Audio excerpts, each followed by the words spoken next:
Yung mga kaibigan, gusto ko lang i-flex sa inyo yung ating dashboard cover para sa ating Vios. Yan. Actually, this is my second time na nag-order tayo kasi medyo hindi ko na gusto yung dashboard cover natin. Ito medyo maganda. Guys, yan. May logo pa siya. Vios. Yan. Ganda. Yan.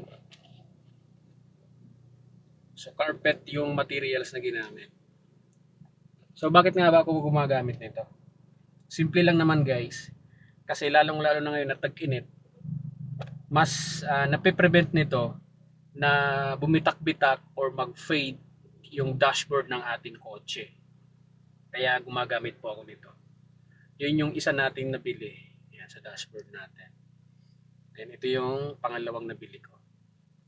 Yan. Actually, available naman to sa lahat ng mga sasakyan. Mamimili lang kayo ng design. Ito kasing pinili ko is for ito dito sa aking kotse, sa Vios natin. Ito. Kaya kung mapapansin nyo guys, ayan, ayan ang kintab pa ng dashboard natin. Wala pang kupas-kupas, walang crack dahil napoprotektahan ng dashboard cover. So, yes, may recommend ko to sa inyo, lalong-lalo na dun sa may mga sasakyan. I highly recommend na mayroon kayong dashboard cover. Lahat naman ng mga sasakyan, may sukat yan guys. Kayo na lang mamili. Eto, ganda. Ganda.